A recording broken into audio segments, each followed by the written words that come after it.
I'd lost everyone and everything that I ever loved. Everything. I had a massive breakdown, meltdown over that. Took loads of drugs, tried to kill myself. And it ended with one of our good lads getting put in hospital with a concrete slab put over his head. My mum phones me up and says, Mark, you're on the run. Get yourself off Sky TV. I was told the day I got sent to prison by my barrister, you're not getting out of prison, so forget about it.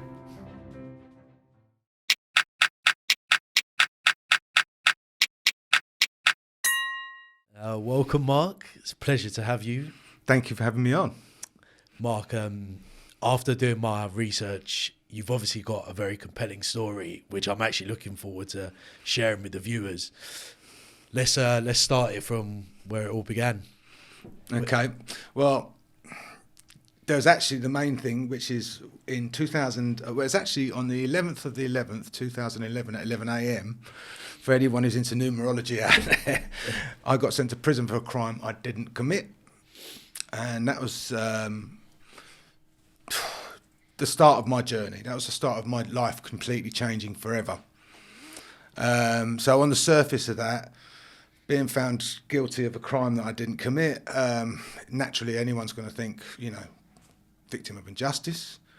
And I was a victim of injustice, but like you just said, it's worth going back to the start to have a look at the full picture so that we get an idea of why it happened and was I a victim of injustice or not. So that's what I'd like to do. In terms of looking back, well, where did it all start? I had a really good upbringing. I had a great family around me. I had lots of love. I had a great, schooling. I had lots of friends. I was always very popular at school. But then around the age of 13, I started getting quite badly bullied. And that was a byproduct of me putting on a lot of weight, but also being at a school where I was seen as the odd one out. I was in a school which I'm a Jewish kid, a white Jewish kid, and there was a lot of black kids and white Jewish kids, but there was predominantly Asian kids in this school, and it was the first time I'd ever been bullied, badly bullied. I was beaten up every day. And it got to the point my parents took me out of the school. And I was there only a short period of time, but I moved to another school, and I was bullied there as well for being overweight, I suppose. But what happened is around that period of time, I started going from that happy-go-lucky kid, outgoing kid, to this sort of sad, recluse sort of thing. And I didn't have that sort of person to talk to or, group of people to sort of like mix with. Because when I was leaving school, I was just going home. I didn't have that sort of after-school group of friends where I could mix with and so on. What sort of age were you when you saw it changing for you? It was around about 13, 14 when that all started. And I remember, this is how bad, I remember standing on my mum and dad's bed, crying my eyes out, trying to get my mum and dad to teach me how to fight. And my parents weren't fighters. What were your parents like? Very well. My mum was... they were both very successful business people. They were both devoted to, work and building a family. Very loving, both of them, but busy people. And my mum was an extremely intelligent woman, very clever. My dad he started out in the markets back in the 60s and 70s, very charismatic, very funny, great sense of humour, always joking around. And yeah, he was, but in different reasons, they gave me so much. My sense of humour come from my father, but my mum was also like my rock. She was everything for me. She was the person I went to for everything. And they were incredibly loyal and supportive to, us all. There was, plenty of times when they could have not been, but throughout the whole journey, they was incredibly... it's the family first and supportive for me. So I had a very close-knit family. But I always remember that time when my dad tried to teach me to fight because he tried to show me how to punch by putting his thumb in his hand like that. And anyone who knows how to fight, you don't do that. You can break your hand. So, but it was actually my mum who taught me how to fight, not my dad. And so anyway, I learned to stand up for myself in the schoolyard. And I did that by basically using aggression, not violence, but aggression. I just stood up and I realised at that young age that that worked. That worked, yeah. That worked. Yeah. And I never had a fight once at school ever. It was only when I left school, and I'd been at school. I'd been in an area which I wasn't familiar with because I'd moved away from the original area because of the original bullying. Where was that? So it was in Brookman's Park in Hertfordshire. Oh, okay. Yeah, and the original school was actually in Harrow, and it was totally the opposite ends of where I was. So because I had to move halfway through a year in the first school and move to a new school, it's the only school I could get into at that stage. So anyway, I left that school when I was 15, 16. But by now, I'd started going off the rails a little bit in terms of my behaviour. You know, I was knocking around with kids who were like, well, not knocking around. I was playing up to the kids in school who were the naughty kids because I wanted to fit in. I didn't have that after-school group of friends who I could socialise with. A lot of kids do that. You know, they go after school, you still hang around with your mates after school. I didn't have that. So there was like a void in my life. And I was going to football with my granddad regular. And I was in what's called the Junior Hornets, which is like the young version of Watford's, used to do it for the kids, like, you know, play football every weekend. And I met a couple of guys through that who, one particular guy who was a bit of a crazy lunatic and several other people who used to go to the games. And I got sucked into sort of like a little group of friends there, all around the same age. And I started enjoying that sort of camaraderie of going to football with a group of lads. And it was around that time, I must have been about 14, 15, that I saw my first ever incident at football in terms of fighting. And I remember it so clearly.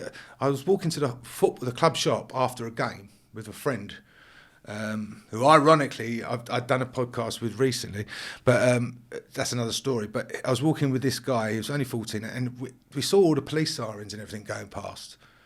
And we thought, what's that? So we run down the end of the road, and there was a big punch-up going on between Watford and Ipswich. Wow. And it was like, wow. How old were you? I was about 14, 15. And I remember seeing that and getting the bug. I wanted to know more about it. I had to find out more about it. Who are these guys? What's this all about? Blah, blah, blah. And I just got into it. Rushed for it. Yeah. And so did my mate. And we both did. And it wasn't long after we were playing Nottingham Forest in the FA Cup. And I went with my mum. I think this is 1989. And there was Watford lost 3-0. And after the game, there was about a group of about 50 Watford fans waiting for the Nottingham Forest fans to come out. And I wanted to wait with them. But my mum was with me, and she said, no, come on, drag me along. And I was desperate to stay. So that was now my thing. That was now what I was interested in. I had to get involved in that. And so I started moving away from going to football with my granddad and my mum and so on, or whoever took me, or the Junior Hornets. And I started trying to get in with certain people. And that came through these other kids who I'd met previously because they knew people who were involved or so on. And I met a guy called Vince, who was a bit of a face at Watford, and he sort of accepted me under his wing, so to speak, at that young age. I was about 15, 16 by now. And that must have been quite big for you because you weren't being accepted before, so someone's come into your life and said, I'll look after you, I'll take you under your wing. Well, it's sort of that. No, it wasn't said like that, but he was like, it made you feel included. And I think back then, when you look at it from, a football firm, it was very cliquey. And if anyone who's watched Football Factory, you'll see that. Yeah. You've got certain guys who are very, take you under the wing, and then you've got the other guys who are bullies. And it's very much all a bit like of a game, though, as well, isn't it, really? Like, all of this, I'll take you under... Of course it is, yeah. It's just a game of pretty much a bit of manipulation. It is 100% that. But, a lot of the time, I've done it in terms of the football thing, which I'll come to. But you want, in your eyes, you're helping someone. You don't see it as a negative. You see it as you're helping someone. And that's how I saw it. I saw it as someone helping me. Because I became more accepted, I felt more confident. And I started getting involved in this crowd, and I wanted to prove myself. Because, like I said, you had two types of people. You had the guys who were supportive, and you had the guys who were constantly trying to pull you apart. And there was a particular guy, he's no longer with us, who would bully me every time. And it made me feel Within awful. that firm? Yeah. And it was a case of having to prove yourself before anyone accepted you. You couldn't just walk in. And back then it was very cliquey. People were funny about that. You know, if you just turn up, who's this guy? He's a copper. So it was that sort of mentality. And I know it sounds, people, anyone watching would think, well, they just assume you're a copper. Well, no, it happened so many times, yeah. You know, anyone new turns up on the scene, the first thing you think is that. Yeah, it's well, why else, you know, happened every time. And I introduced 3 or 4 different people into the firm over the years, and they all got it. They all got roasted by other people, like you're old Bill and so on. Almost a bit like a baptism, isn't it, really, where you got to like... It's about, yeah, exactly. And that was in my mind from that early state. You know, I had to prove myself, but I decided in my head, every time someone did bully me or, you know, knock me down, and there was another time a guy with Watford had playing Luton, the biggest rivals. I was only 16, 17, and it was after the game, and I was waiting on a corner, and I was very vocal back then and quite leery, and I was like, everyone stand, no runners, that sort of thing. And then I remember this guy saying to me, you'd be the first one to run. And I thought, nah, like that. And it stuck with me. And I just thought to myself, well, I'll show you. And that mindset prevailed, because then I decided, okay, I'll always be the first one in. I'm always going to be the one who's first into every row. There's nothing, you know, because I wanted to show that. I wanted to, didn't mean I was the toughest guy by far, because I was not a good fighter at all. But I created this mindset, the mentality that I told myself I was an absolute lunatic and I didn't care. Yeah. I'm still going to I had no care about all of that, you know. So that's how it started. And it started developing into that, and it became an obsession. It took over my life for the next 10 years, from the age of, say, 15 to, say, 25. It was my life. It was like a job. What did you feel like you got from it in that journey? It gave me a lot in terms of confidence. It gave me a lot in terms of feeling respected. I'd proven to myself I could achieve something, because I went from being this fat kid who no one respected and nothing to a guy who everybody has respected, still to this day. Probably not. And the irony is, I spent so long trying to create that reputation, and when I got it, I didn't want it. And that's the irony of the situation. Why? What did? Because I don't want a reputation for being a football hooligan. What was there, like a pinnacle moment that happened that made you not want it, because you just spent the last 10 years wanting something? It was after moving away from it. I mean, what happened was, I mean, I got to the point, I mean, like I said, it became like an obsession, a job. And what I mean by that is that every week, it was like military planning for me anyway. I mean, like, it was, in those early days, Watford aren't known as having a football firm. And a lot of people watching this would laugh, but that was the goal. It was to create a firm that everybody respected. And we had different factions. And my goal was also to bring all of those factions together so that we were one united group. So it was like a whole thing, you know. What would it entail? Like going to like away games as well as... Yeah. And then just getting into... Well, planning. I mean, I used to go to all the England games, and so I built up. Not just me. There was a couple of other guys at the club, the Watford firm, who were like this. I wasn't. You've got different types of people in a firm. You've got people who are, I'd say, big punchers, fighters. Then you've got your organiser types. You know, the people who are more interested in like arranging it all. And I was one of them. I was one of the guys. I was always one of the first people into a fight at the start of it, always, because I made a point of that. But I was also one of these guys who, leading up to it, would be on the phone to other firms or trying to organise something, or before a game, going spotting for another firm, trying to arrange something. I was never one of these guys who just sat there and waited for them to turn up. So I was quite active in that, and that brought me to the police's sort of spotlight. And I got labelled at that very early age. Well, it's probably in the mid-90s, as what's called a Category C hooligan. And in their eyes, the police, that's like someone who's seen as a main target, so to speak. So if I go abroad to an England game, that would show up all the time. And it ended up getting me... I never got banned from England games, but I got stopped so many times. There was always eyes on you. Yeah. And everywhere I went, I'd get police following me. You know, it was funny, actually, because they made the mistake of... It was me and this other guy putting one copper on us to follow us wherever we went one day, right, just to make sure we didn't get into... So we didn't even go to the game, we just went shopping.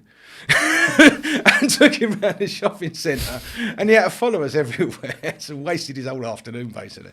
So we were doing things like that. But yeah, over a period of time, I mean, I got so into it, and it's also worth mentioning the drugs by now, because that's part and parcel of that scene. And I got so badly on coke at that stage that it was. How old were you? When I got into it, or when I first started? Yeah. Well, I started taking drugs when I was 17. I took an E at a club, and that quickly progressed into coke at about 20 years old. And by mid-20s, I was fully immersed in that scene. So the mid-90s, I was seen as one of the main lads by now. I was seen as, a face, let's say. I don't like it because it's not what I want now, but that's what it was.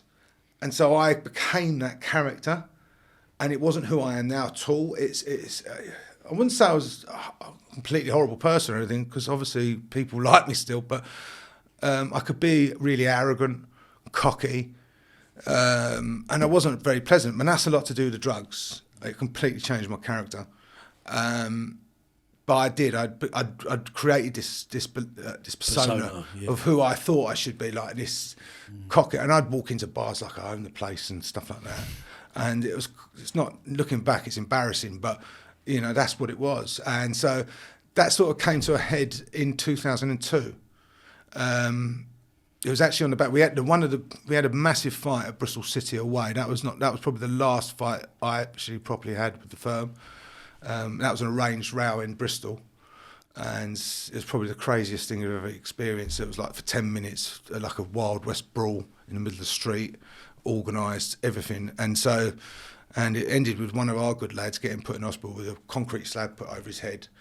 So that was a real eye-opener. And at that stage, a lot of the older guys moved away from it because of the level of violence involved. What would people be like tooled up half the time in these? Sometimes, not always. I mean, it's not, yeah, you'd have that. I mean, that particular example, Bristol City away, I was tooled up with an umbrella, of all things. We were in a pub. It turned up this pub called the Hole in the Water, and we'd arranged it with Bristol. Thankfully, they're good. This is the sort of thing. They could have turned up with 300 guys and battered us. We had 50 guys. Because we were on the phone to them, talking to them, they agreed to meet us even numbered. So they brought 60 lads. We had about 50, 60 as well. So we met equal numbers. That's the sort of thing. So there was no animosity trying to kill each other. And we had a massive row in the middle of the street. And after the game, we were joking around with them on the phones. So mutual respect with each other. So that's the sort of thing that happens. You see, people get a misunderstanding of it, but it's true. But that was sort of a turning point, because I think a lot of guys started moving away from that scene. And it was around 2002 that I was forced to move away from it, because I got arrested for a fight against Coventry City in Watford Town Centre, and convicted of that, and I got sent to prison for that. Not for a long time, but I got sent to prison and banned from football as well. That was your first experience in prison? That was my first time, yeah. And the second time followed not long after that, because I got out and did the same sort of thing, exact same. Straight back in. It wasn't a serious thing, it was only a fight and a fray, but it was enough to get me in trouble, so that was really the end of it then. What was your first time like in prison for you? That first night was horrible. If I think back to it, the first night was, I probably cried my eyes out, I think. It was in Wood Hill. I'd gone in there and sat down, and I was smoking, but no one gave me anything to light my cigarettes with. It's like one of them that, you had the tobacco, but you can't have anything to light. It's like, and I remember sitting that first night crying, because all I could look out and just see was this sprawling prison, which was horrible. And think back to this lovely home where I was with my cats and my mum and my dad and everything else that I loved. And that was no longer there, and I was instead stuck in this place. That was the first time. Should have learnt my lesson then.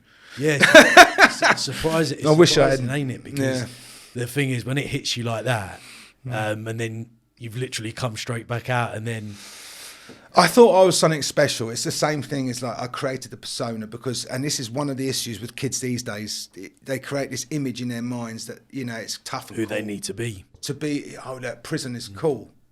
It's not cool. But at that early stage, I was given a short sentence. I only did 3 months in prison. Right, okay. So it wasn't a long time. Yeah. And then I got out on tag. And the second one was, I think, 2 months. What did you do? It was in prison. What did you do to get put back? Oh, it was just a fray, a punch up in the street, a drunken punch up in the street. No one got hurt. It was just a silly fight.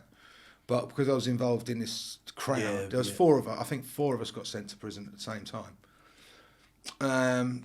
And that was that. And I did have a fight later on, which was more serious, and I assaulted someone, but that was not related. That was after I got out of prison, and that was my 3rd time. And so, how long was the second stretch? The second one was 2 months. So they're both those first 2. I've been away 4 in total. At 4? Yeah. 4 times? Yeah. And the 3rd one was an assault on a guy.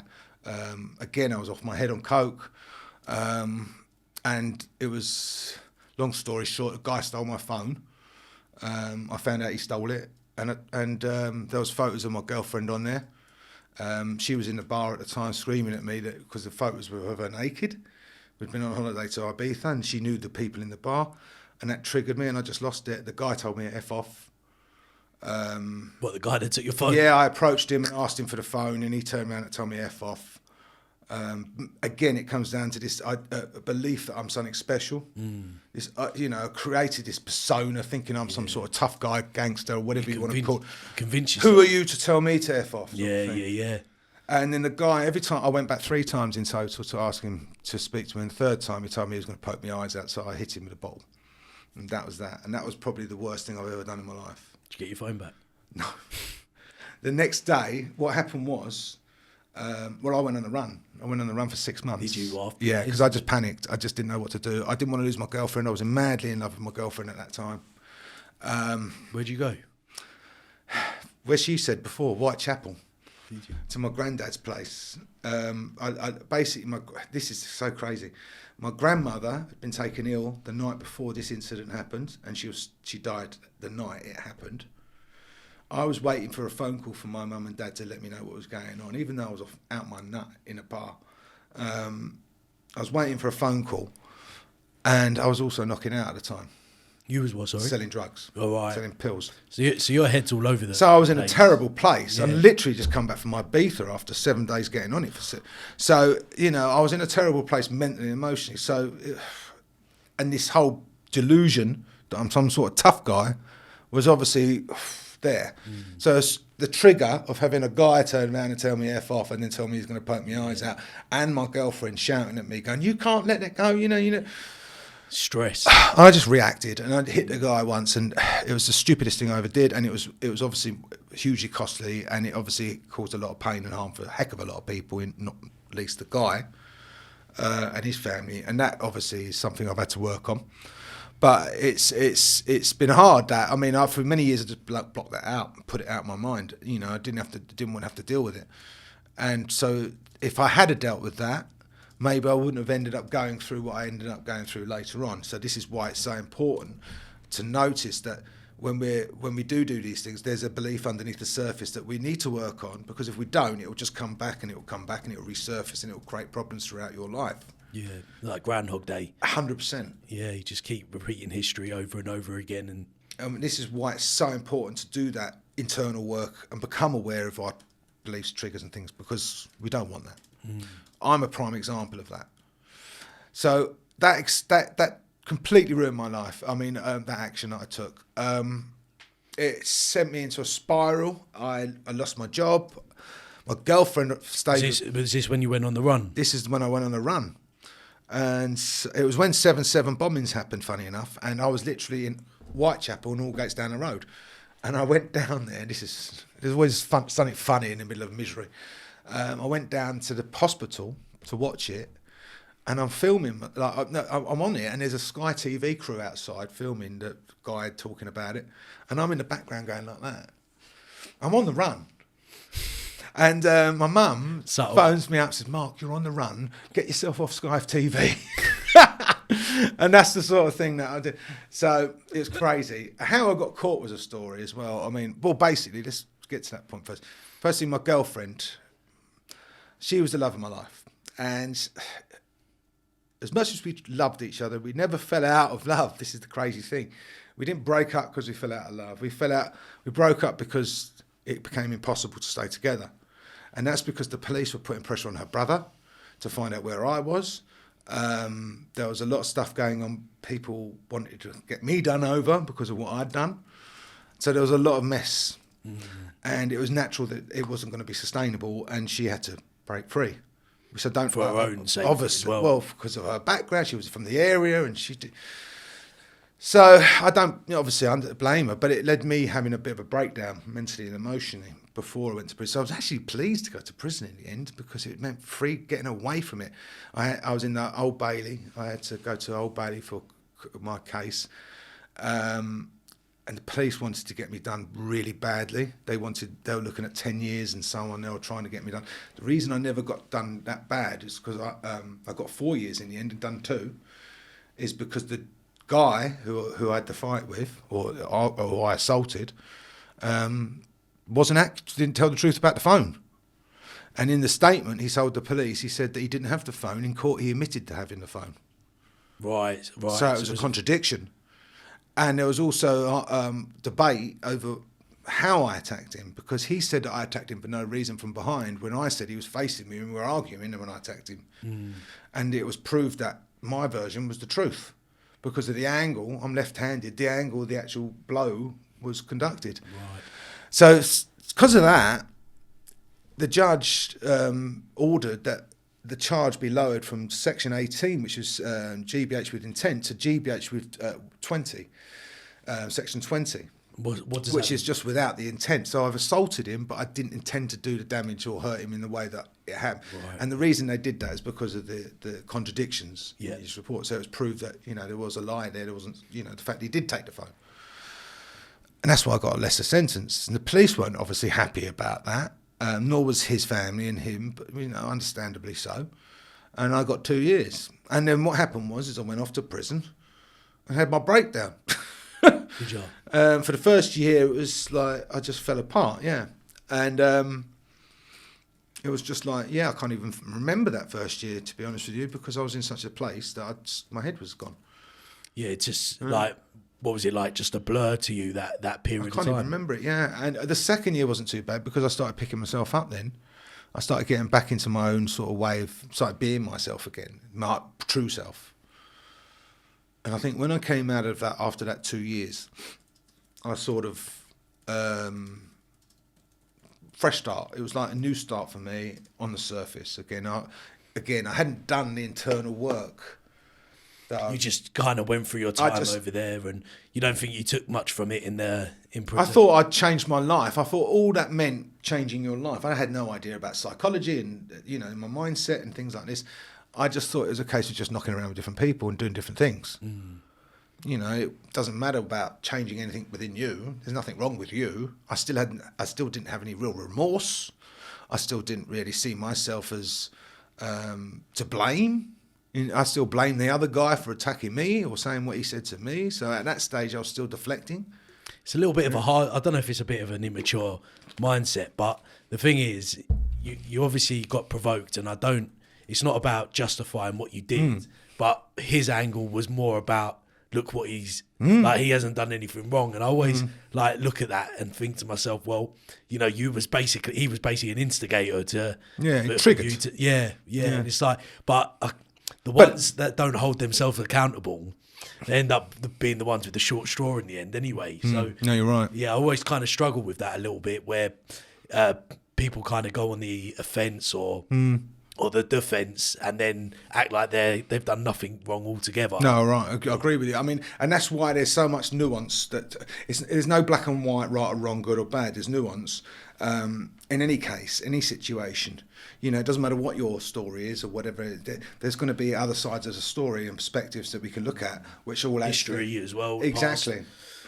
So it's important to be able to look at things objectively, without judgment, and just see it as it is, rather than without what you perceive to be right or wrong. And so this is why a lot of people fall into that sort of mistake. We're human beings; we do it naturally, but it's important to look at that without the judgment. And if you do that, you see things completely differently. So in that situation, I came out, and I hadn't done any self-reflection on that situation really at that point. All I was really focused on was really getting a new job, getting a new life. And do you know what? I did exactly the same thing as I was doing before. I went back to the car trade.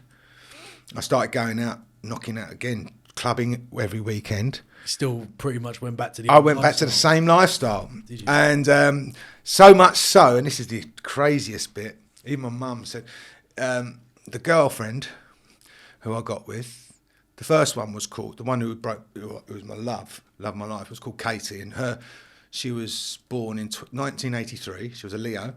She was 5'8", and the new girl was Katie, born in 1983, was a Leo and 5'8". It was like identical. Not they didn't look the same, but they had the same sort of thing, and they were both crazy girls who loved going out, getting on it, and clubbing, and so I just fell into that sort of lifestyle again. But because I told myself that I'd moved away from the football, I wasn't involved in fighting, I don't have to worry about it. So I just thought, I don't know what I thought, but now looking back, I didn't probably, well, I know I didn't approach it in the right way. I could have done a lot different. Ended up... Did you find it difficult coming away from the firms, like the gangs of people? Because like it's kind of like blood in, blood out mentality. It was hard. I suppose at that stage, because if you remember what I said about the Bristol City thing, about that stage, a lot of the lads disbanded. People would start moving away before I got done anyway. Right. You know, I was slightly younger than a lot of the older crowd, and a lot of the older lads had sort of said, I've had enough of this, and started moving away around the turn of the century. After that Bristol City game, which was 1998. And then we carried it on for a few years, but it became less and less. So whereas it used to be going off week in, week out, I mean, throughout the 90s, in the mid-90s, literally not a week went by where something didn't happen. It was great if you were involved in that scene. But as you got into the 2000s, it became lesser. And it was like once a year or something like that, something would happen. I think 2001, we had one fight all season. And so it was not like we were still going, we were still drinking and hanging out together, but as far as that side of things had gone, it had changed. And CCTV was coming in around that time as well. So it was getting hotter. So people were pulling away for that reason too. So I think generally it was the right time. If you know, in terms, obviously it's always the right time to get away from it. But for me personally, it was just a natural thing. Really, if it hadn't have been that, it would have been another game. But yeah, it wasn't really hard. I was actually relieved in some respect to get away and start fresh. I always say, when you become addicted to something, it doesn't matter what it is, whether it's drugs, a lifestyle choice, or whatever it is, if you don't have something to replace that void, you'll go back to it. Yeah, it's like out of the frying pan into the fire. I agree. Yeah. And so in my case, I had the club scene. That was my new voice, and that's what I replaced that with. So I was going out before, but it became my 100% focus, and now I was out every week. I was doing this. I was hanging around with DJs and clubs, and so I got really into that. And for about however many years, that became my full focus. And I didn't even watch football at that stage. I'd stopped watching it. I just completely moved away from it for the first period of that. So yeah, it was. You just adopted a completely different environment altogether. I agree. Yeah. And I wasn't involved in trouble, fighting and things like that. So on the surf, I was out going out with girls and clubs and things like doing ease. Yeah. So everyone's partying. No one's having fights. So it was a different world. Love.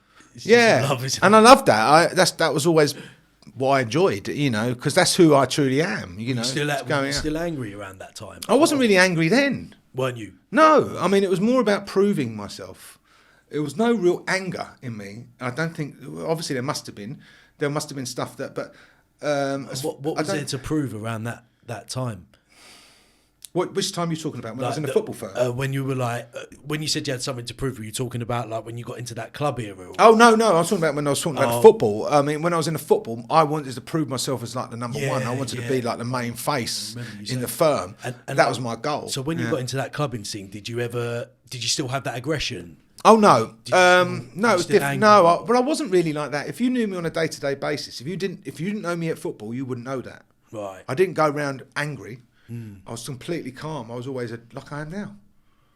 I was just love to fight. But I didn't even love to fight. I liked the buzz of the situation. Right. I never even fought. I don't even like fighting. But I was also the mindset is if it kicks off, I'm not losing either. So I would do anything I needed to win the fight because I didn't want to lose face. And if losing face meant losing respect and so on in the group, then it's not going to happen. No-go. So I had to win the fight by any means necessary. So it was not about that. It wasn't about winning, being a tough guy or anything like that. It was just, it's more about... You're not backing down. Yeah. That's what I sort of became. So, again, there probably, I mean, when you delve into it, there's surely anger there, frustration and stuff like that. But I think that comes from sort of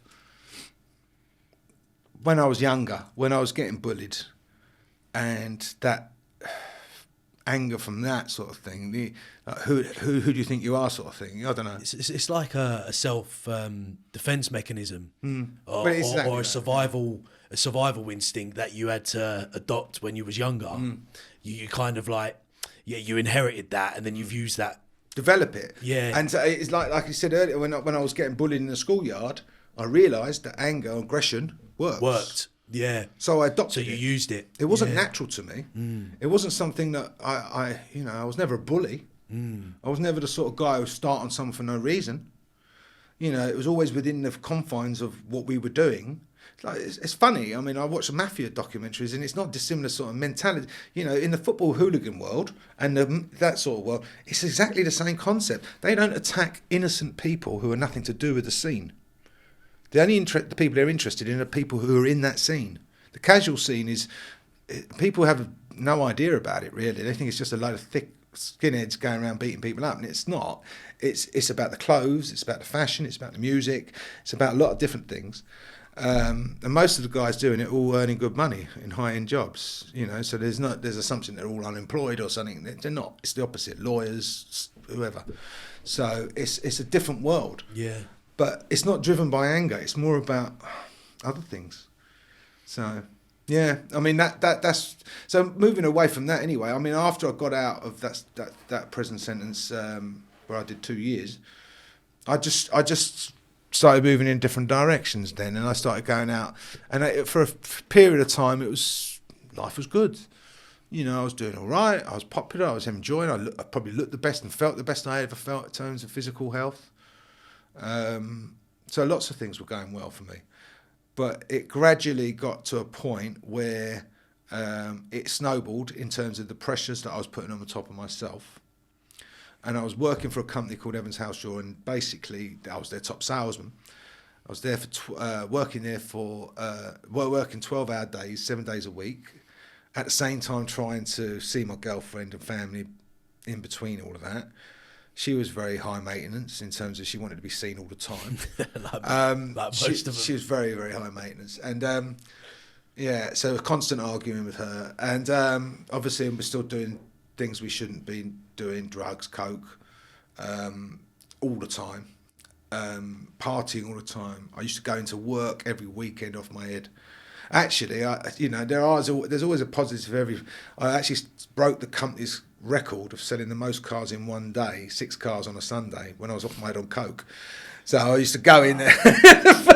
So it's not something to be proud of, but yeah, that's all it takes. Yeah, but it was just like bang, bang, bang, bang. And I was just. What, and you'd been on a bender? I was still on it during then. I'd say to the client, I'm just going to nip to the toilet or something and go and do a quick line and then go back and sell a car. You think that's what made you good at it?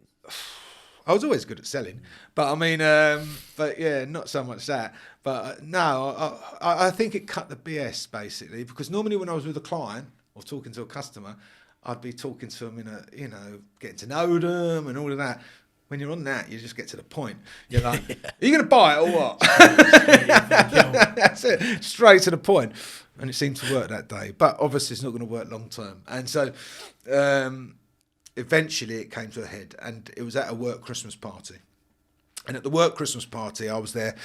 I was late. I got there late because, again, I was at work. And I was trying to do a handover to a customer, and the deal was dragging on. And the party started at 7, and it was in a place called Market, which is miles from where we were in Boreham Wood. My girlfriend had already got there. She didn't know anyone. So she was texting me, phoning me, where are you? And all of this. So I'm getting frustrated with this client, or trying to do the handover. He's moaning because something's not been done. In the end, my boss took the deal off me because the bit, I can't remember what it was now, but something hadn't been done which the client had asked me to do. And so anyway, I was fuming, and it was snowing heavily. I don't know if you remember, 2010. We had really heavy snow that year. It's Christmas time, December the 10th. And I'm driving 100 mile per hour back to my house in Bushy to get my clothes. I got there to my mum's house and got in, and my mum said to me, I really don't want you to go tonight. I think I've got a really bad gut instinct that something's going to go wrong. I said, don't be silly. I said, nothing's going to happen. I need to get there. Katie's there. I need to get there, blah, blah, blah. And just shot off. So anyway, I got there, got into the party. Party was going all right. Everyone's started their food already. So long story short, the night progressed, but some bright spark had put two rival branches in the same house, same group. St Albans and Boreham Wood, and we'd basically outperformed them this season, even though we're the smaller branch, you know. So there was a lot of animosity between the groups. I didn't really care about it, but there was. During that evening, there was a young lad called Chris Karma who's worked for our branch. He was a mechanic. He'd gone to the toilet and he'd got involved in an argument with these four other lads who worked there for this St Albans branch, and they'd attacked him in the toilet. My girlfriend and his girlfriend had been going to the toilet next door at the same time and come out when this has all happened and jumped in to try and stop it. It turns out the young kid's girlfriend, she's only 18, had an asthma attack, and in the middle of all of this, and my girlfriend then jumped in to help her and have a go at these guys in response and called them all animals or whatever it was. I wasn't there at the time personally. Someone else told me about this, come and told me, so I've come out, and by now that's all finished, but they beat the guy up. This young lad, and so I've gone back and I'm now fuming. And that was like a trigger point for you. A massive trigger point, because if you think back at the correlations, now that I've done the work internally, it was that whole belief system was around the football thing as well, tribalism, them and us. A lot of my triggers were around that, defending what's yours. You know, I had a belief that, and this come from my granddad, if someone raises a hand to a woman, you don't tolerate that. You stand up and defend the woman, sort of thing. And that's what I had as a kid. And I think what's also quite crazy about it all is that all of that prison sentence, all of that time, you still hadn't really learnt what you needed to. No. At that point, and you just went back to your old. It triggers you, and this is what happens with us all. This is why it's so important that we're aware of that, because you can develop a belief or an attitude when you're 5 years old, which even now, as an adult, will lead and dictate how you live your life. You won't even be aware of it half the time. So in my situation, that's exactly what happened. Someone said, it was a double whammy if you think about it. Someone's had a go at my girlfriend, and someone's, you know, had a go at me as well, you know. And so it's like defending your honour sort of thing. Yeah, you ain't backing down again. And I couldn't back down. I'm fronted with four guys, all aggressive guys, and I was aggressive too. And a fight's ensued, and the next thing I know, were you on anything as well at the time? I was on drugs. Yeah, all like charged up basically. I was pissed out of my head as well. I was completely in a state. I don't know what I was. Yeah, I wasn't thinking clearly. Put it that way. So anyway, it all went off. Next thing I know, I'm out cold on the floor. Apparently what had happened is the guy had got me in a headlock. Yeah, and chokehold. Chokehold, that's it. Got me on the floor, and I'd passed out. And apparently the guy, well, I say apparently, they accused me of attacking this guy. Not the guy who had attacked me, but some other guy. Just some random guy. Apparently what they said is I broke a glass and went for him, and I didn't. And that's what their story was. What actually happened was the guy got me in a headlock and I went on the floor, and that guy fell on top of us, and there was a tray of glasses on the floor which had fallen on, and he'd fallen on top of the glasses. That's how he cut himself. But they tried to turn it. These four guys, there was four guys in total, two of them accused me. They accused me of doing that. So I didn't know anything about that at the stage. All I knew that was my girlfriend was screaming her head off because she thought I was going to die. Where did you wake up? In the club? No, in the building. But there was an NHS party there, and these two nurses had been seeing it, and they'd managed to get me up on a chair, and I was covered in blood, and my head was out, like my wrist was broken, my arm was broken, my ribs were broken. So they managed to sort of, like, you know, sort me out, but I was really heavily concussed as well. The police arrested me. I didn't know why. I didn't know what happened because I blacked out. Got taken to hospital. I woke up the next morning. Got told I was being charged with attempted murder. No, tell a lie. I didn't get charged. I was going to be bailed. I was arrested for attempted murder, but I was bailed, right? Because I didn't get charged for 3 months after. It actually got dropped down because it wasn't. But imagine waking up in the morning in cell, not knowing, you can't remember anything, and the first thing someone tells you is just that. Mm. And they was laughing because it almost like banged to rights that was an opportunity for them to. Well, that's what happened, but we didn't think of that at the time. What actually happened was, I obviously wanted those guys to be arrested, the ones who attacked me, because I had no delusions about the fact that it was them attacking me. It wasn't the other way around. My mum was phoning the copper in charge of the case, saying, "When have they been arrested yet? Have they been arrested yet?" They were saying, "Look, it's clear that Mark has been assaulted because I was bashed to pieces, you know. But we're doing our investigations and so on, and these other guys are going to be brought in. Don't worry." And that's what they kept saying to my mum. What they did is the company I was working for did an internal investigation as well, and actually got to the bottom of, you know, they took statements of everybody who was there and who saw what and so on. And what the police did is take a few of the statements from those situations rather than see them themselves. Anyway, I think it was about 3 months went past, and eventually I got charged. I was shocked. I was actually really shocked to get charged. Even though I had the past and everything, I didn't expect to get charged for that. And so ended up going to court. In court, it was just a sham.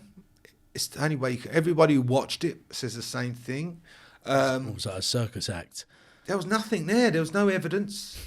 They had literally no evidence. They had no forensics, no CCTV, nothing that could not independently corroborate these guys' stories. It was literally their word against mine. There was no other evidence, none, other than the video footage of me getting beaten up by a guy, what do you call it, a barman, which got lost in the trial afterwards. How it got lost, we don't know. You think that was a coincidence, or?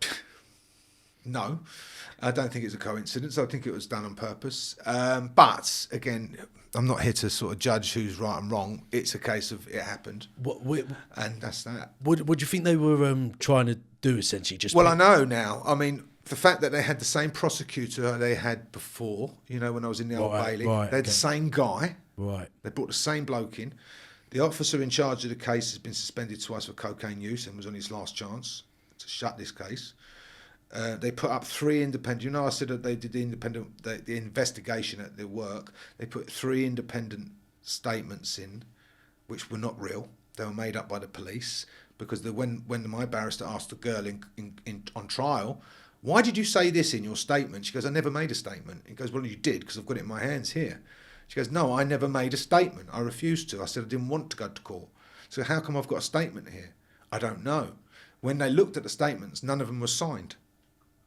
So they'd been put in there illegally.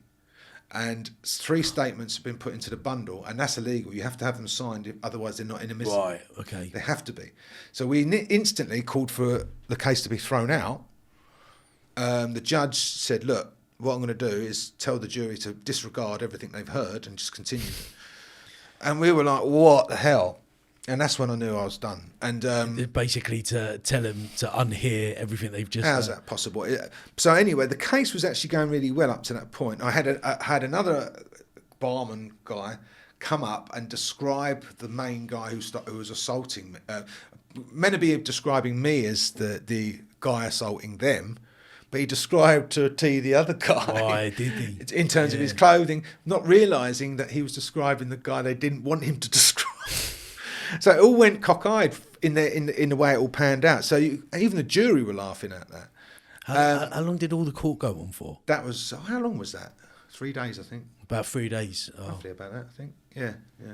Right. So it wasn't a long. But what it come to anyway, so at the end of that, it happened to be the hottest, I think it was November, we've had in years. And it's boiling hot. And it came to a Friday afternoon and none of them could make their mind up, you know, the jury. Half of them were split, half of them the other. So it looked like we were going to get a hung jury. And they spent a whole day talking about it. None of them would come back. Come the end of the Friday, boiling hot outside, it's like 30 degrees. The judge has said, right, I'm going to send you away for an hour. You can come back and make a decision, or you have to come back on Monday. They all come back straight away and found me guilty.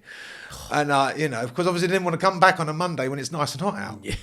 You know, it's human nature. Over and done with. And so, yeah, I got sent to prison. I got found guilty. And what was the sentence? Oh, I should come back to why, actually. They put my previous up. They gave the jury. That's when it changed. Yeah. Up to that point, I was walking out of that court all day long. But then they gave the jury my previous, and I've got a long list of previous things that I shouldn't have done. Probably got about 13 convictions of football violence at some point, or football hooliganism. So it doesn't look good. Yeah, it was just a lot easier to pin it on you. Yeah. Well, it's just common sense. I would have probably done the same. If I was in the jury and I see a guy up there and I looked and they said, look, he's got a long list of football hooliganism, violence and so on. Yeah, he's done that. Even though this one case, you just happened to be probably more innocent than the others. It's the irony of all of it, isn't it, really? Is. I mean, you know, the one thing that you didn't do is the one you get the biggest sentence for. So what did you get convicted of? GBH intent. Right. So that's what it was for. And how long did you get for that? Well, they gave me what's called an IPP, which for anyone who doesn't know is an indeterminate public protection. So what that's now been abolished. It's been deemed inhumane, and that happened in 2014, I think. And basically what it means is anybody who's committed a certain offence which is deemed high enough on the threshold, for instance, violence. It was actually brought out for sex offenders originally by David Blunkett in 1996 because the argument was that if someone's committed, say, a rape or something, we want to know where they are after they get out of prison. So we want to have them on licence so we can track them. You know, it's not serious enough to give them a whole life sentence, but we still want to have control over them. So the idea is that everybody who's committed some sort of violent or sexual offence, we can track them and we can keep hold of them. So they gave out tons of these IPPs in the 90s and early 2000s, thinking that, you know, they'll give you a tariff. Mine was 6 years, the tariff, thinking that, you know, you just serve the tariff and get out. No, it doesn't work like that, because the release test of an IPP was you have to prove yourself, to prove to the parole board that you're never going to offend ever again. Right. Now tell me how you do that. I was going to ask you the same question. It's impossible. You had to prove to people. Right. Not only that, if you've got any sort of mental health issues such as depression, you're not getting out of prison. Why? Because you're a risk to society. So what you found is the prisons became stock full of people on these IPPs, thousands and thousands of people. People killing themselves because they felt like they've got no hope. I was told the day I got sent to prison by my barrister, you're not getting out of prison, so forget about it. My mum went absolutely ballistic at him. That was his aim anyway, though, wasn't it? Right? It sounded like he just wanted to lock you up. That's a separate story, because I had another barrister who dropped out the day before my trial. Funny enough, that barrister was recommended to me by my ex-girlfriend, but it's another story. But yeah, and the guy dropped out, and I had this guy take over. Jewish guy, Misner was his name, took over, and straight away from the off, he was like, look, trying to get me to plead guilty for something. And I said, look, I haven't done it, so I'm not going to plead guilty for it. And he was like, well, yeah, you know, he's trying to hum and ha. And obviously in his mind, he's done the same as what the jury did. He's looked at my past, put two and two together, thought this guy's guilty. And would you have got a lighter sentence if you... Probably not. I don't know, to be honest. Did you say you were not guilty? Yeah, I was not guilty, so obviously that's why I went with stuck with it. You know, I didn't. What they said happened didn't happen, so I'm not going to admit to something I didn't do. But so yeah, I got given this sentence, and I was numb to it. I didn't know what to expect, but I didn't think at that stage I'd never get out of prison. I still didn't believe that, But that's what everybody was telling me. My mum was obviously in pieces. The pain, I mean, this is one of the hardest things for me to actually deal with now, is the pain that I put my family through, not just in that, but obviously the years before. They stuck by me non-stop all the way through that. Every time I was in trouble with the police, they were in court supporting me, rightly or wrong. It's hard. It's quite funny though, you know, when we're in pain in life, not only are we hurting ourselves, but also hurting it's a the ripple people effect. around us. It is a ripple effect. That's Yeah, and it's you totally don't quite and I don't even think you care at the time either. It's only kind you block it out. I think that's what later on happens. you have a bit of an awakening, and you realise not only were you hurting, but it was everyone else you were hurting in the process. No, I agree. And it's like, even with that guy I assaulted, you don't want to see the reality, because it's painful to accept things that you've done in the past which are not good. Yeah. You know, Very much so. It's not nice to have to empathise with people and put yourself in a situation. How did that affect that guy? You don't want to think about that. Where's that going to lead me? So I block it out. It's easy to focus on he's the bad guy and I was in the wrong. I was in the right, or whatever it is. Binary way of thinking. Yeah. And so rather than look any deeper than the surface.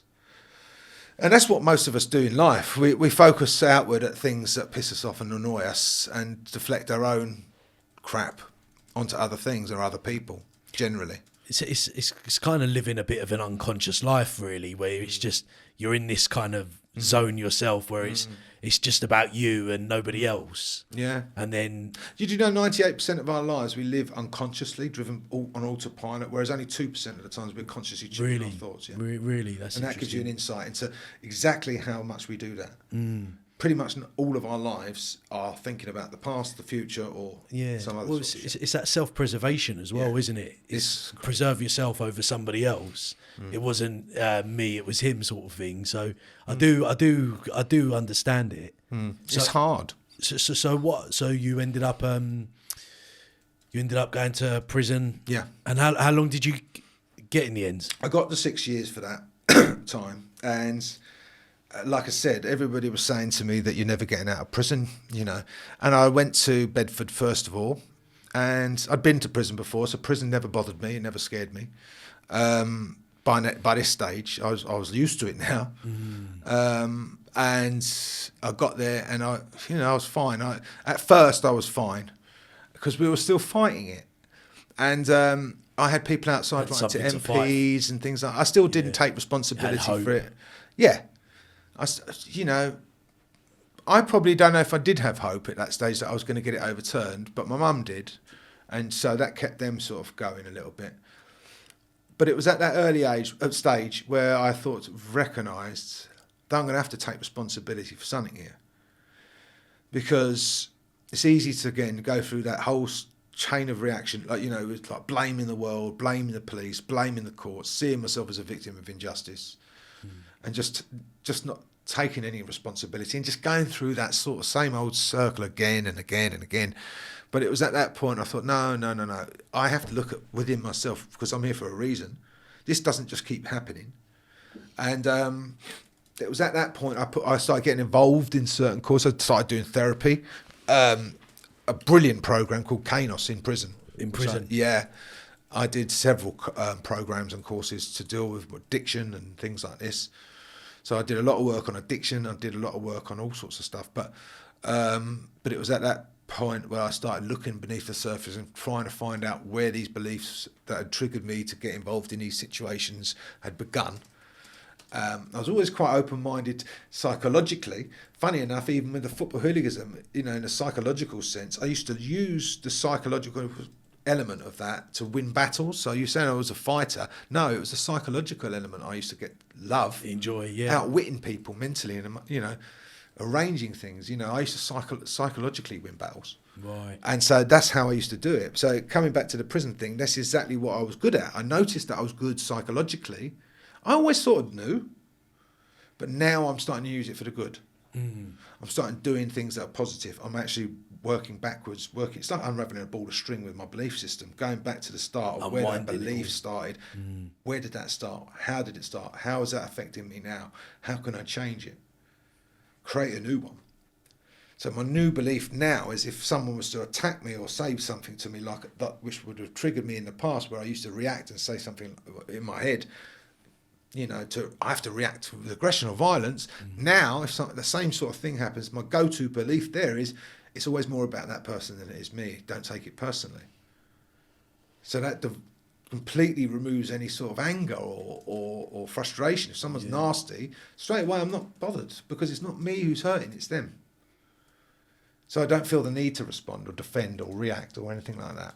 So it's about our belief system, how we see things, how we choose to see things. And it's quite interesting though how you can tell the difference between what a good belief system is that's of service to you, and how, you know, how you actually can be that aware of what works for you and what doesn't work for you. Because I think sometimes it goes back to what you were saying. We're always kind of a bit on autopilot, and you know, half of the time, why should I have to work on something if it's not so impactful? I think from your perspective, it was obviously very impactful. Yeah. So you know, I think you had to change something, but it's quite difficult for the normal average person. Yeah. If they've got this belief system and it's not having most of the time, we're not even aware of it, though. Yeah. That's why. I mean, we think, you know, it takes a lot of self-awareness to obviously understand that in the first place. But so many, if I say to Joe Bloggs or like whoever I'm working with at the moment, at the start, you know, what are you telling yourself about this situation? They look at me blankly. What do you mean, what am I telling myself? Because any emotion or action that we take in life is driven by a thought. It's driven by a perspective or a belief. And if we're not aware of what we're telling ourselves about any given situation, how are we supposed to change that? So the first thing it doesn't matter who you are, if you're not feeling the way you want to feel in life, you're feeling unhappy, let's say, or depressed, it's because there's a subconscious thought or belief in your mind that's creating that belief, that emotion. Giving energy to that. And you've got to find that in order to change the emotion and ultimately change the action. If you want to create consistent good well-being and happiness, you've got to create the belief system before you create those emotions. And that takes work. It's not easy. But unless you're aware of that in the start, you're never going to do that.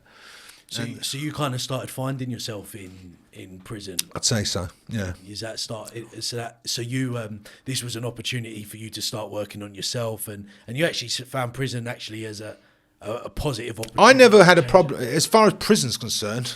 That sounds weird, and anyone who hasn't been to prison probably think this way. I actually always got on well with most people in there and didn't have a bad time. You know, I'd be working in there all the time. I was always studying, doing stuff. I was always busy. I had a good social life. Kept your head down. Well, I wouldn't even say I did that. I not in an aggressive way. I mean, I was quite jokey with people and always messing around and having a laugh. But everybody knew me. So I got on well with people in a positive way. But that's how I generally am in life. You know, like I said, if you take me out of the football hooliganism thing, I was never an aggressive bully guy walking around. I was a joker, having fun with people. And that's who I am. So I was actually okay in that sort of environment. I didn't have a problem as such. But it was obviously no one wants to be in prison, but it's a case of making the best out of a bad situation. But what changed was 2 years into that sentence. And like I said, I'd been given a 6-year tariff. And everybody had said to me, don't think about getting out. But I obviously was. You do. You're naturally going to think that. And 2 years in, it's now November 2013. The prison I was in, Swaleside, had decided that they were going to stop clothes coming in. Right? Prisoners' clothes. Prisoners, not prisoners, but clothes for prisoners. Right? Normal clothes, like tracksuits and stuff. So what normally used to happen, every now and then, every month, you could have a certain amount of clothes sent in or clothes sent out. So your family or friends would send stuff in for you. But they decided to change that. So they came to this decision and there was a deadline and you had to get all your clothes in by this 30th November. Otherwise, you're never going to get any clothes in again. So I'm now fretting over this. I'm going crazy. I'm saying to my mum, you've got to get me this, you've got to get me that. You've got to get it. So my mum, bless her heart, she's running a business. I didn't realise at the time, but she was not very well. She's trying to run a home. She's got 21 cats there, or more at that stage. That's another story which we'll come to. But yeah, there was 21 at the start, and it got out of hand. But anyway, so I didn't take into consideration the stuff that she's having to deal with. I only saw it from my perspective, what I needed and what I wanted. So I wasn't interested in the problems and how hard it was for her. That's how I was at that time. I was sort of like, What was Dad up to? he wasn't very well. He was working, but he had a brain abscess a few years before, and since then he'd become a bit lost. His confidence had gone, and so he wasn't really doing much. He was like there, but not doing anything, if that makes sense. And that was obviously causing problems for my mum too. The stress of it all. She was the main breadwinner, so she had to do everything herself. So it made it double hard for her as well, not having me there to do any other stuff as well. So it was all on top of her. So she got the clothes in, bless her heart, and struggled up to bring them up to me on a visit. And it was that same week she collapsed and she got taken into hospital with what turned out to be cancer. And it was, I always remember it because I spoke to her on the phone and she was so pleased that she'd got this bloody Lacoste tracksuit in for me. She'd gone to Lacoste to pick it up herself, and because she couldn't get it delivered in time. And she'd broken her back to get me this bloody Lacoste tracksuit in. She just wanted me to see it. And so anyway, that's all she talked about when I spoke to her on the phone. And so she's gone to hospital. My dad, I phoned one night and he said, look, they've taken her to hospital. That was second last time I ever spoke to her was about, the next time she'd lost the power of speech. I was just saying I love you and that, but couldn't really talk to her on the phone. So I put in to go and see her. I put in to go and see her to the prison, and they'd come back to me, open myself, and worth adding, at that time we were all on 23-hour bang up because there was no staff in the prison, so we were behind the door pretty much all day. Just in your cell. Yeah, couldn't even get out for an hour for a phone call, for a wash or whatever, and that was it. And so that was for 7 months. We were like that. But in that particular stage, it wasn't helpful. And so anyway, they've opened the door one day in lunchtime after bang up. Everyone else is banged up.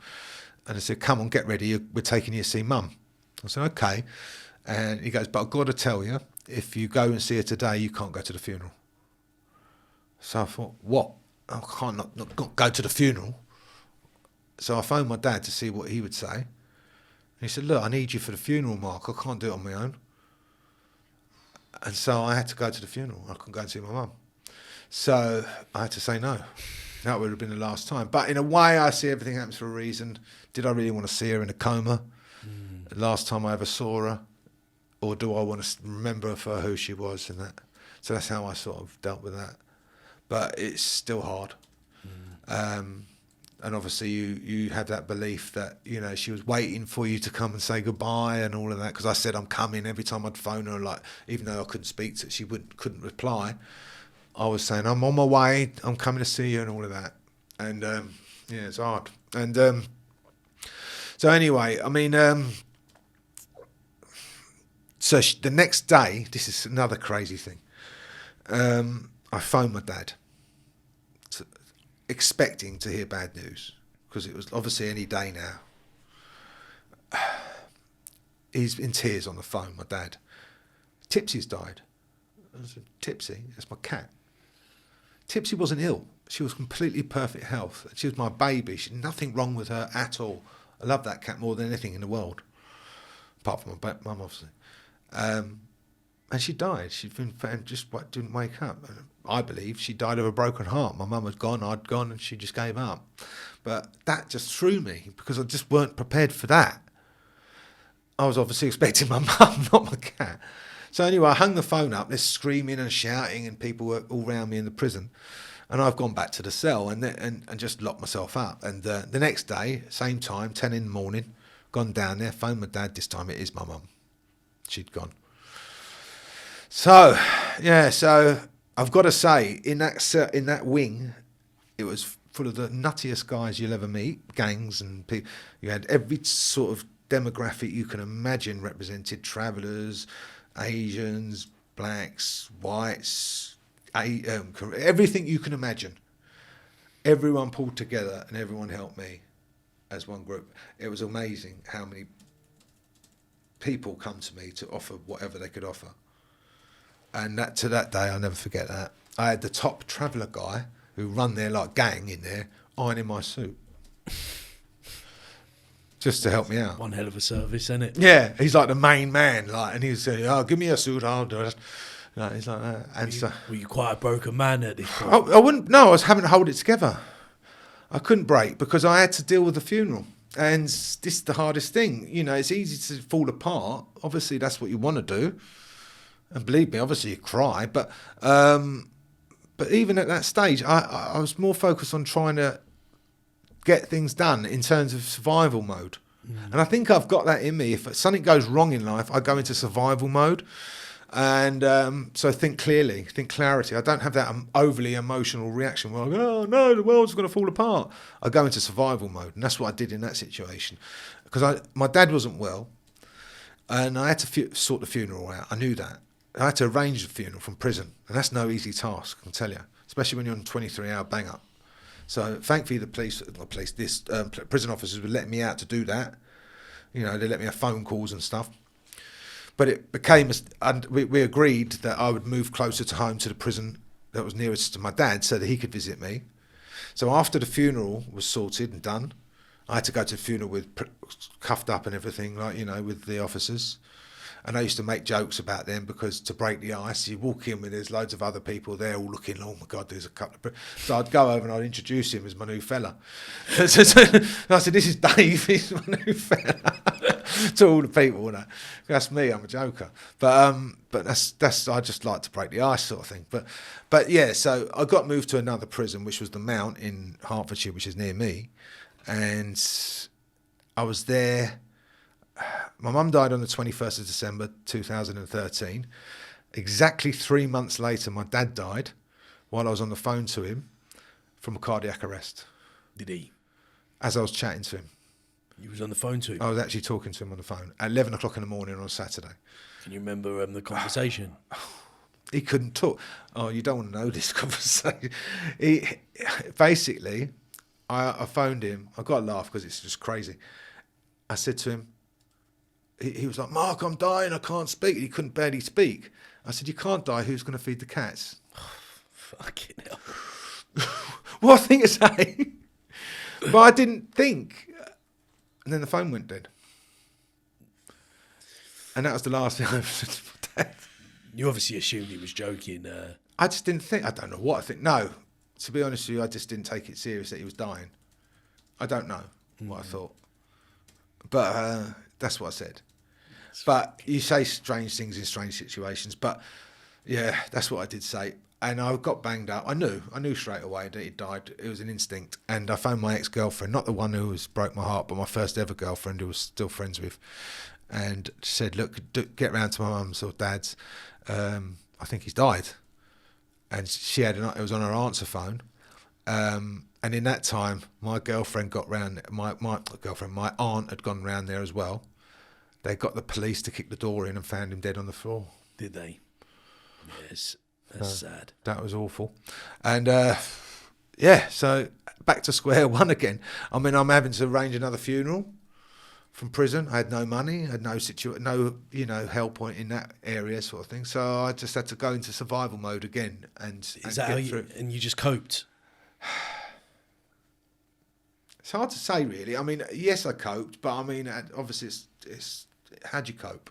It's impossible at times, and so luckily, I had some good people in there with me, friends, supportive friends.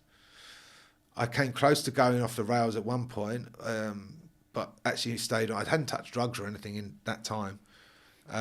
Did you ever touch drugs when you were in prison? This is the thing. I did it, and I had a little short period where I did. After my dad died. Right. And it started with that spice. It was horrible stuff, awful stuff, really bad drug. And for about 3 months or 2 months or whatever it was, I started smoking that. What were you? It was just a coping mechanism. I suppose. It's shutting it out, isn't it? And but it had a terrible effect on me in terms of my health.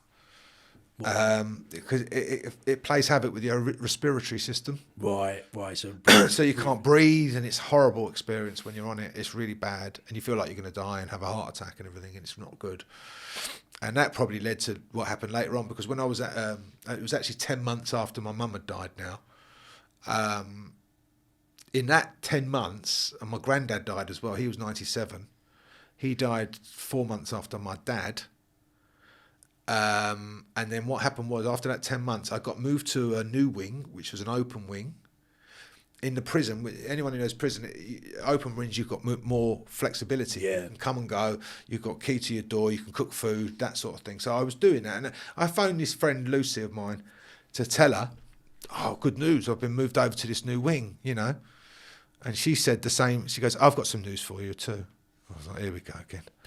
I've had enough news, thanks. But she said, yeah, I've just found out that you're Kate, my ex, the one I loved, the one who broke my heart, the one I told you, the first one. She's now with Chris, my mate. And they didn't know each other. He'd been visiting me over a period of time, and unbeknown to me at the time, finding out bits and bobs about her. That he could then go and use to pull her. Joking. Befriended her on Facebook, didn't know about all of this. Started telling her, oh, I'll take you up to see Mark and all of that sort of stuff. Long story short, he manipulated her, but also manipulated me. I told her she likes money, basically, and he goes, he's got money, so his eyes lit up. Next thing he's with her, he told me a pack of lies, because I was talking to him. He was telling me he was working in Amsterdam. He's actually in Mexico with my ex-girlfriend. And so I found out about that. I had a massive breakdown, meltdown over that. Took loads of drugs, tried to kill myself. Phoned them both, told them to basically do one, but didn't tell them, because they went straight to their answer phones, because they're on their way back from Mexico together. That was a massive. Never actually spoke to them. No. Funny enough, I saw her recently, and it's all cool now. But yeah, no, didn't speak to either of them, and hit rock bottom, big time. I've never been as low as that in my life ever, even though I'd had a previous breakdown. How can one girl give you two breakdowns in one lifetime? Yeah. That's true, because the first breakdown was from her. The second one was also from her. And this was this was the original girlfriend. That was the one who, when I went to prison for the assault, who I assaulted that guy and Right. went to prison, and that's the one. Yeah, she was sort of the love of my life at that time. I think probably one of the hardest things to deal with in that situation is the betrayal of the friend. That was awful. But you weren't really with her at the. No, I wasn't with her. Right. I mean, the truth of the matter, it wasn't about me getting back with her or anything like that. I think it was a case because she'd been travelling abroad, and I think because I'd just lost all my loved ones, my family, in 1 year I lost 33 people, animals, or things that I love, because I include my cats in that.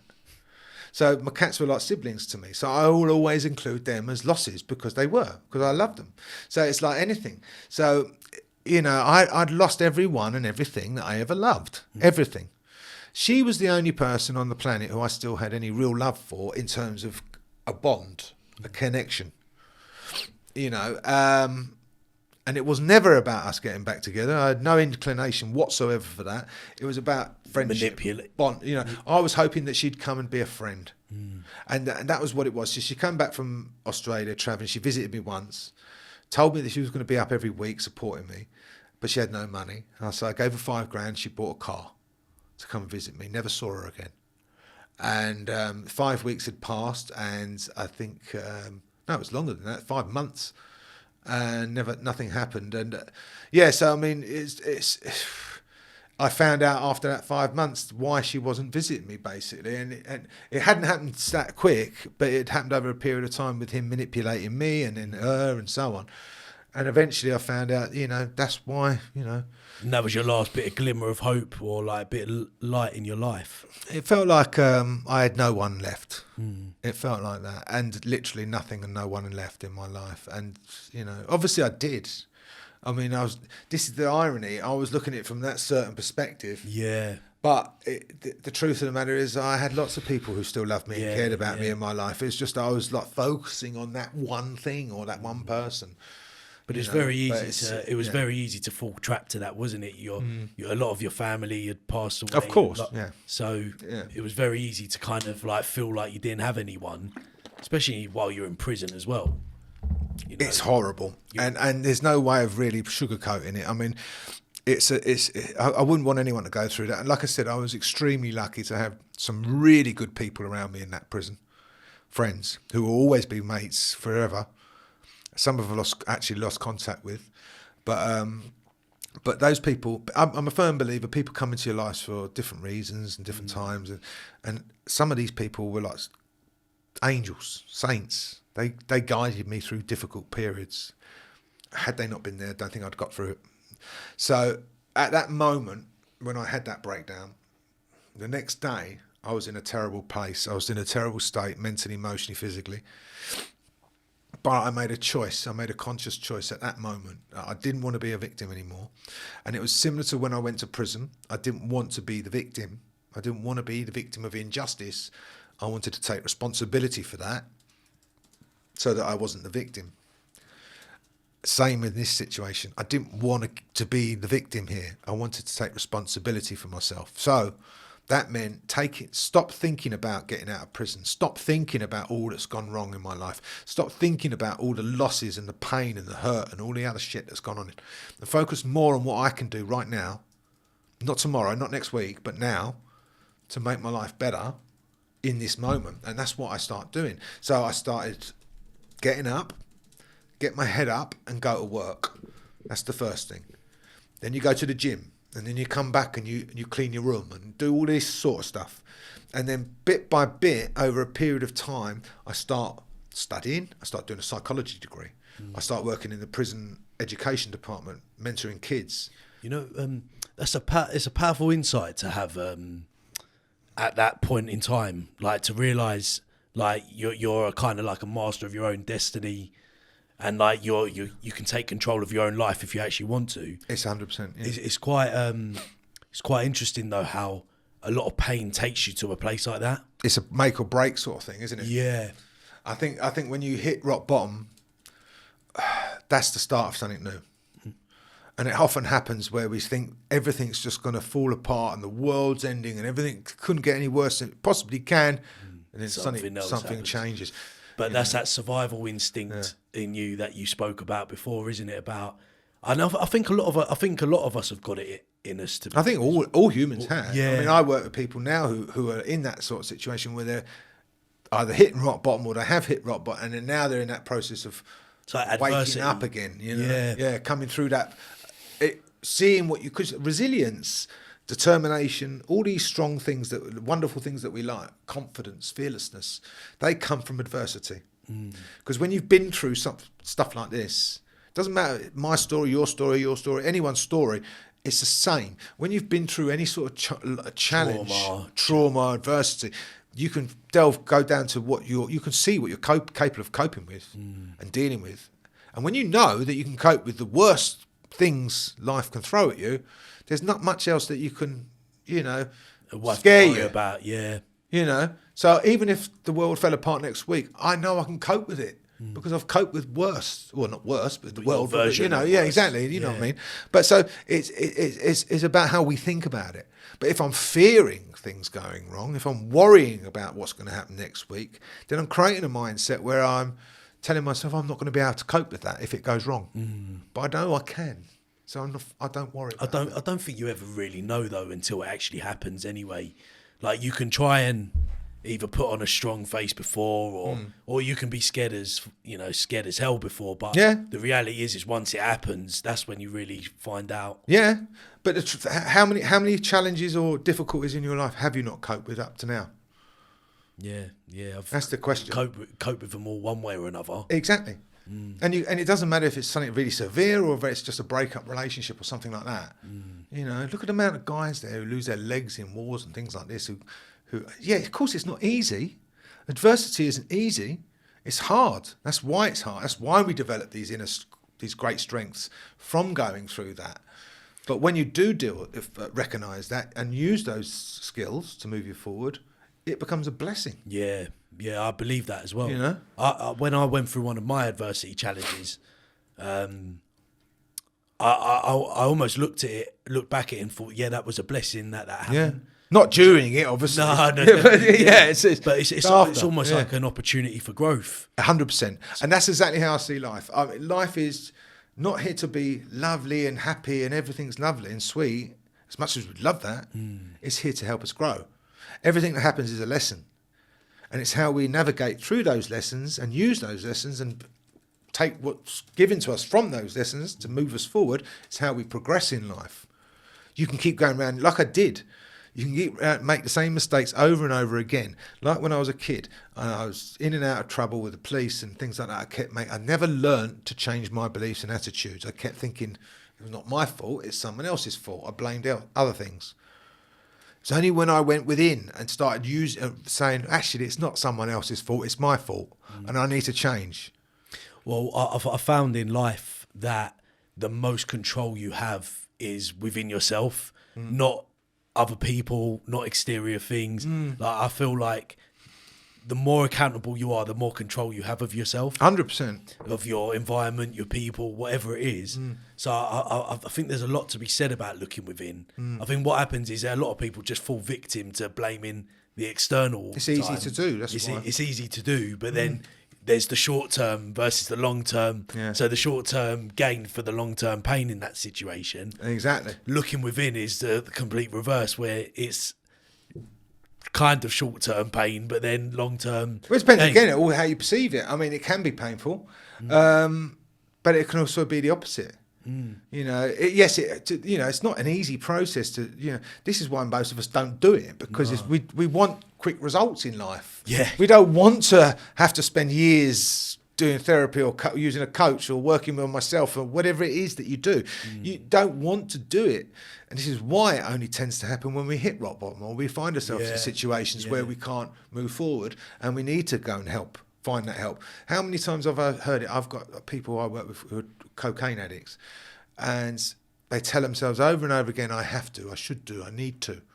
And my answer to them is, nothing changes until you want to. Yeah, it's very true, by the way. You're not going to change it. All of these shoulds and have to, they're just unnecessary weights you put on yourself, and they're not sustainable either. Yeah. They don't become sustainable because it's almost like an external is telling you to do it rather than you wanting to do it. Well, yourself. It is exactly that. And so unless you do the work internally and remove that external belief, which is, when we first take drugs, for instance, my belief is it's going to give me confidence and I'm going to feel great and this, that and the other.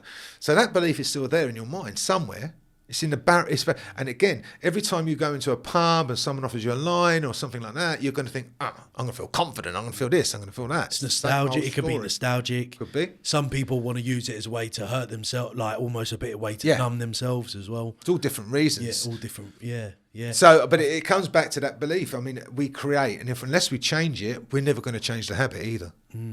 I do find as well, the more self-love you start practicing for yourself, I think the less desirable all of that becomes. I agree. Like substances, drinking, whether it's drugs, whatever it is. Yeah. It's almost like, because that, it harms you. You stop looking for external validation for a start, and things that are going to make you feel good externally. Like, it's the same with individuals. Like I said, with a football thing, I was looking for external validation from people. Yeah. And that led to obviously the drugs as well, because of the confidence and when you stop looking for that, the things that you want out of life from other people, and start finding it within, everything changes. I can live happily on my own and never see another person because I'm comfortable in my own skin and who I am. It's fair. Don't get me wrong, I'm no perfect person. There's always going to be a work in progress. Yeah. But it's about peace of mind. Self-love, self-care. And that's what it is, And that's how, and thankfully, like I said, there's a lot of work for me still to do, but I've got peace of mind now for the first time I've ever had in my life. And that's an achievement, considering what I've had to go through to get to that point. Yeah. But if I hadn't have gone through what I'd been through, I probably wouldn't have had that. That's the truth. So it's how you look at it. So you started developing and really looking within while you was at prison. That's what happened, right? It started in there, and the way it all happened with the coaching is because I was working with a woman who was one of the greatest teachers this country's seen. She's actually got awards for it. as a classroom mentor, and I did a course, a business management course, and during that course they said to me, what would you do if you could hypothetically create any career that you wanted? And I didn't have a clue what to think. And I said life coach. I didn't know what a life coach was, didn't know what a life coach did or anything like that. But the guy went away and he'd done the research and he's come back with all this stuff and looked through it, and all the skills and attributes aligned with being a life coach I felt that I had. So I thought, okay, it might be an idea, and I forgot about it. And 3 years later, I get out of prison, and I'm ambling through life, and I feel myself going backwards a little bit in terms of my direction. I was like hanging around with people who were draining me, who were negative, who had nothing positive to say about anything, and I just felt like this is not for me, and doing drugs and so on. And so I thought I need to change something, and I was in a bad place. I felt lost. And it was a cold January morning in 2000, I think in 18, I think it was. And I'd had therapy, and that was all right. It worked a bit for me, but it wasn't helping me move forward. And I'd had a coach, and the coach was actually helping me quite a lot. And I thought, okay, this is for me. So I was thinking about doing it. So I said to her, I was going to do it. I'm going to become a coach. And she goes, look, because I was looking online at all these like diplomas and stuff, you know. And I thought I'd just do it online. And she goes, if you're going to do it properly. Get the best you can find. So I did. I went to the ICF website. It's the International Coaching Federation website. Found the top school I could find and went for it. It cost me 16 grand. Wow. And it was the best thing I ever did in my life. Yeah, I'm sure it was. So, and from that point onwards, I was completely changing my life in terms of, it obviously took time to learn and sort of graduate and become professional at what I do in terms of coaching. But the mythology that I learned working with them is what I now use with me in my life, and obviously with the clients and people that I work with. But it took me time to sort of learn it and start doing it and living it and breathing it and practicing it and everything else. But it did. It changed my life, and it helped me come to terms with me as an individual, all the work that I had to do within me from my past, self-acceptance, because there was so much blame, guilt, hate, self-loathing in me for all the pain and crap that I'd put everyone else through.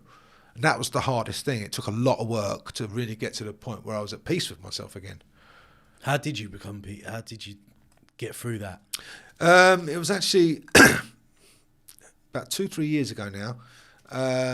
I was going through a period it was probably longer, about 3-4 years. Anyway, a few years ago, I was going through a situation where I liked a girl, and I couldn't understand why I didn't feel confident in myself, and I couldn't put myself out there like I used to. And long story short, I won't go into details of it.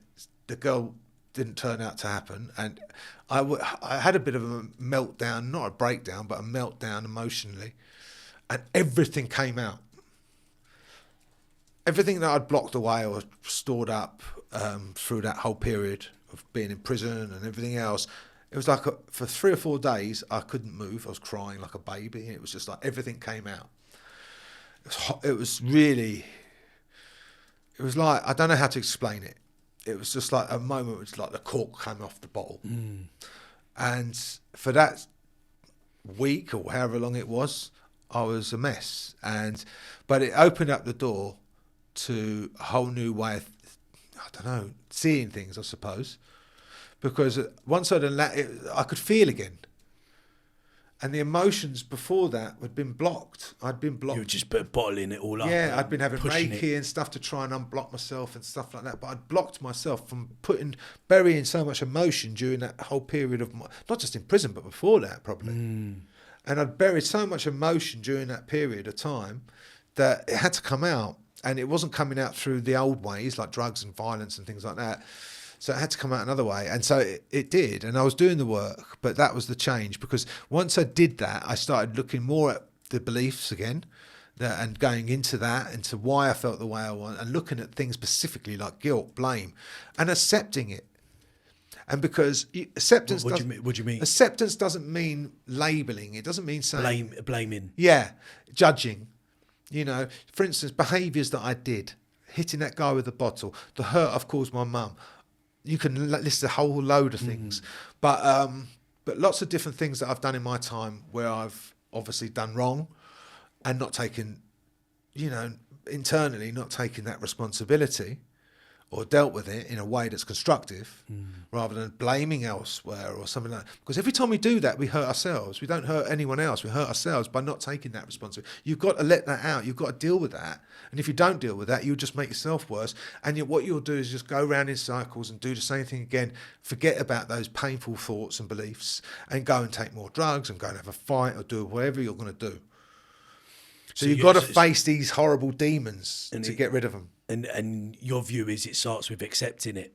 That's the key, because looking right. Firstly, you've got to be aware of it from Yeah. the start. That's the key, because if you're not aware of it, you're never going to accept it. Secondly, accept it. Accepting's the hardest part for me, anyway, because once you identify where your demons are and what they are, what the beliefs are, what the attitudes are, is it something I was guilty for that I've done in the past, which I've buried, which it usually is. Then I have to dig that belief up and I have to analyse it and take responsibility for it or accept it. And by accepting it, I mean just saying it is what it is and let it go. Don't label it. Don't judge it. It happened. I can take something away from it. I can learn from it. But don't let it define me.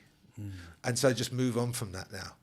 And that's what I choose to do, because there's no point beating myself up over something I can't change. It's happened in the past. Yeah. It was part of an old me. It's something that happened that's no longer relevant.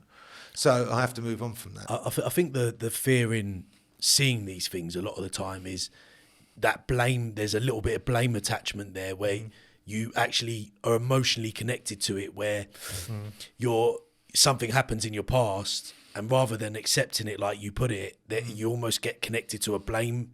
I can't believe I did that. And then the judgment and all of that. That's generally what a lot of people have to go through first of all, before you get to this kind of area of acceptance and then not judging it at all. Yeah. Which is quite tough, because as humans, like, where, you know, we can always be a bit judgmental at times. We're naturally judgmental. Yeah. I mean, anyone says something like there's no such thing as something, you know, I'm non-judgmental. Well, you are, because we all are, because you can't even make a conscious choice without making a judgment. Because it's proven scientifically. If I'm making a choice consciously, it's still influenced by my belief system, my past experiences, and everything that I think I know about the world. So everything I choose to think is going to come through a set of filters that's in the subconscious mind that's creating whatever I think. And that's exactly what I think. So it's always going to have judgment attached to it. And so it's just really about being aware of that so that we can be as non-judgmental as we possibly can be. Which isn't easy. But yeah.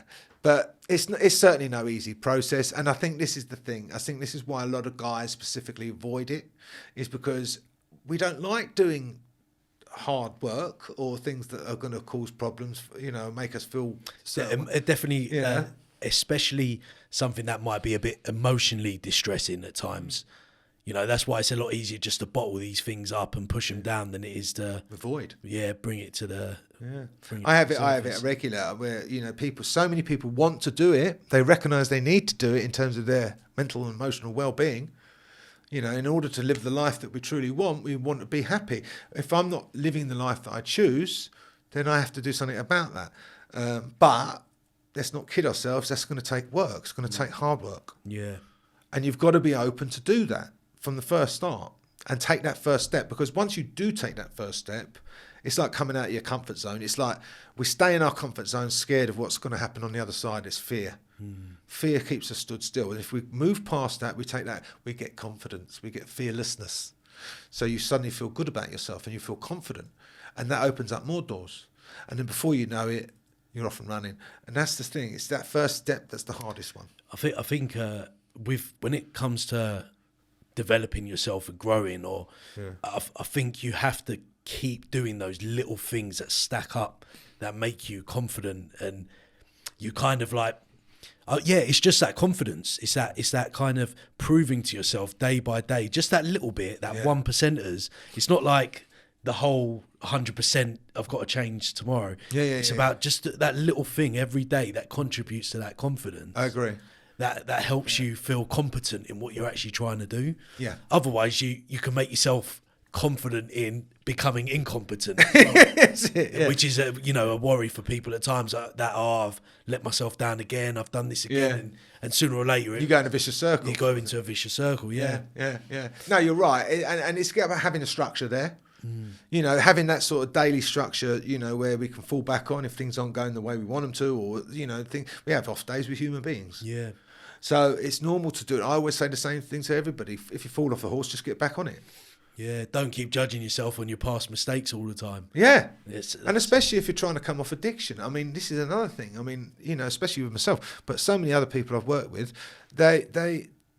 we're hugely judgmental of ourselves. So if I was to go out and fall off the horse and take a drugs, let's say, it'd be easy to then fall apart and give up on all the work you've done and blame yourself. yeah. And so many people do that. Yeah, Oh, I've messed it up now. I might as well go back to my old way. Yeah. No, just get back on the horse and start again. Sometimes you've got to take a step back to take 2 steps forward, right? Yeah, because it increases your awareness, and it's all about awareness. So yeah. Well, do you know what? I've really enjoyed the chat today, Mark. Thank you. I think this definitely could go on longer if I wanted. Oh, we could go on about another 3 hours, I'm sure. But yeah, no, just like you know, in terms of the work side now, that's really where I want to go, really. So Yeah. helping This as is many life men as possible. Really. Yeah, which is a big statement in itself, considering everything that you've kind of gone through. So it's admirable to see it, mate. Thank you. I wish you all the best on your future endeavours. Thank you very much for having me on as well, though. Thank you. It's been a pleasure. You're welcome, pal. Cheers. All the best. Bye.